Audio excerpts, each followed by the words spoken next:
Hi welcome to YoYo Cine talkies.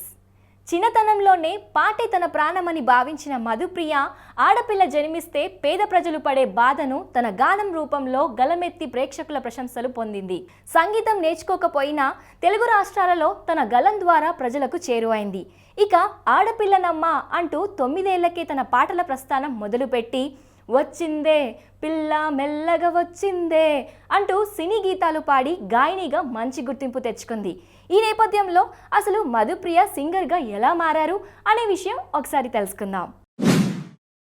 Karimnagar జిల్లా గోదావరి ఖని గ్రామంలో 1997 August 26వ తేదీన నిరుపేద కుటుంబానికి చెందిన మల్లేష్, సుజాత దంపతులకు రెండవ సంతానం మధుప్రియ కృష్ణాష్టమి రోజున జన్మించింది. అయితే కృష్ణాష్టమి రోజున ఆడపిల్ల జన్మించడం మంచిది కాదంటారు. కానీ మధుప్రియ కృష్ణాష్టమి రోజున జన్మించినప్పటికీ గాయనిగా ఉన్నత శిఖరాలకు చేరుకుంది. మధుప్రియ అక్క తెలుగు మీడియంలో చదువుకున్నప్పటికీ తాను మాత్రం ఇంగ్లీష్ మీడియంలో చదువుకుంది. ఇక డిగ్రీ, మాస్టర్ డిగ్రీ కాలేజీలో పూర్తి చేసింది. ప్రస్తుతానికి లా చేస్తోంది. మధుప్రియకు ఒక అక్క, ఒక చెల్లెలుంది. మధుప్రియ తండ్రి మల్లేశం సింగరేణి బొగ్గు గనిలో కార్మికునిగా చేసేవారు. తల్లి వ్యవసాయ పనులకు వెళ్లి 3 ఆడపిల్లలను పోషించేది. అయితే తనకు మొదట డాక్టర్ కావాలనే ఉండేదని చెప్పింది. కానీ తర్వాత సింగర్గా మారాలని లక్ష్యం ఎంచుకున్నానని మధుప్రియ తెలియజేసింది. మధుప్రియ చిన్నప్పుడు తన తల్లిదండ్రులు, తాతయ్య పాటలు పాడేవారు. దీంతో మధుప్రియ తల్లి, తాతయ్య చెప్పిన పాటలను తన గొంతుతో పాడేది. అయితే ఏదైనా ఫంక్షన్స్ జరిగే సమయం అక్కడికి వెళ్లి తన గానాన్ని ప్రజలకు తెలియచేయడానికి అక్కడ పాటలు పాడేది. ఒకవేళ ఎవరు తనను పాట పాడమని అడగకున్నా తానే పాడతానని చెప్పి మరీ పాటలు పాడేదానని తెలిపింది. ఇక హైదరాబాద్ నల్లకుంటలో మధుప్రియ కుటుంబం నివాసం ఉంటున్న సమయంలో తన ఇంటి సమీపంలోనే ఉండే శ్రీకాంత్ అనే యువకునితో పరిచయం ఏర్పడింది. దీంతో కొన్ని రోజుల తర్వాత ఆ పరిచయం కాస్త ప్రేమగా మారింది.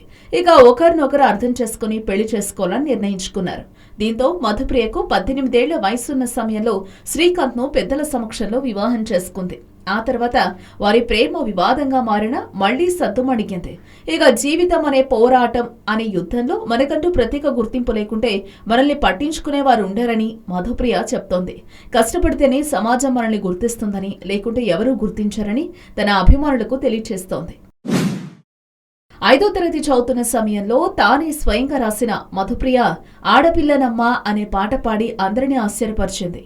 అంతేకాదు ఆ పాటతో ప్రతి వ్యక్తి గుండెల హృదయాన్ని కదిలించి ఎంతో గుర్తింపు తెచ్చుకుంది. ఆ తర్వాత పాటల పోటీల్లో మండల, జిల్లా స్థాయిలో పాడి కలెక్టర్ చేత అవార్డు అందుకుంది. ఇక మా టీవీలో ప్రసారమైన super singers 3, super singers 9 programmes లో తన గొంతుకు పదును పెట్టింది. ఇలా రోజురోజుకు పాటలు పాడుతూ తన గానాన్ని ప్రజలకు చేరవేసింది. అయితే అంత చిన్న వయసులోనే తన గానాన్ని విన్న ప్రజలు ఆశ్చర్యపోయారు. అంతేకాదు మీడియా ఛానల్ వాళ్ళు మధుప్రియ ఇంటర్వ్యూ కోసం పోటీ పడ్డారు.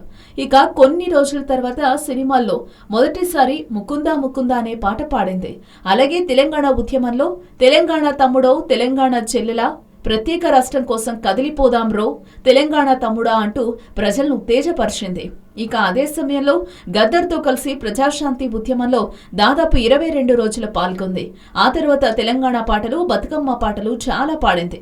ఇక శేఖర్ కమ్ముల దర్శకత్వంలో వచ్చిన ఫిదా సినిమాలో వచ్చిందే పిల్ల మెల్ల మెల్లగా వచ్చిందే అనే పాట పాడి ప్రతి శుభకార్యాల్లో మహిళలు డాన్స్ వేసేలా చేసింది.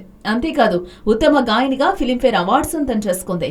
ఇక తదుపరి రవితేజ టచ్ చేసి చూడు సినిమాలో రాయే రాయే అనే పాట పాడింది.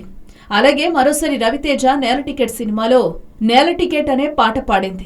ఇక అదే సమయంలో చాలా బతుకమ్మ పాటలు, తెలంగాణ పాటలు, దైవ భక్తి పాటలు, సామాజిక కోణంలో చాలా పాటలు పాడి మంచి గాయనిగా గుర్తింపు తెచ్చుకుంది. ఇక కొన్ని రోజుల క్రితం తెలుగు మా టీవీలో ప్రసారమైన రియాలిటీ షో బిగ్ బాస్ లో పాల్గొంది. అయితే 13 రోజుల పాటు అందులో పాల్గొన్న మధుప్రియ 14వ రోజు ఆ షో నుండి ఎలిమినేట్ అయింది. ఇక 13 రోజుల పాటు మధుప్రియ బిగ్ బాస్ చాలా బాగా ఆడిందని చెప్తుంటారు. తెలంగాణలో జరిగిన అసెంబ్లీ ఎన్నికల ప్రచారంలో తన పాటలతో ప్రేక్షకులను ఆకట్టుకుంది. ఇటీవల శివరాత్రి పండుగ సందర్భంగా కూడా పాటలు పాడింది. తెలంగాణ పాటలు, బతుకమ్మ పాటలు, సినిమా పాటలు పాడుతూ తెలంగాణలో టాప్ సింగర్ స్థాయికి చేరుకుంది. సాధించాలనే పట్టుదల ఉంటే సాధ్యం కానిది ఏదీ ఉండదు అని నిరూపించిన ఘనత మధుప్రియకే దక్కుతుంది. ఇక ప్రోత్సాహం లభిస్తే ఆడపిల్లలు ఎంతటి ఘన విజయం సాధిస్తారో అని ఎలుగెత్తి చాటి గ్రామీణ ఆడపిల్లలకు స్ఫూర్తిదాయకంగా నిలిచింది. ఇక రాబోయే రోజుల్లో మరిన్ని పాటలు పాడి తెలుగు ప్రజలను అలరించాలని, తన జీవిత భాగస్వామితో ఆనందంగా గడపాలని కోరుకుందాం.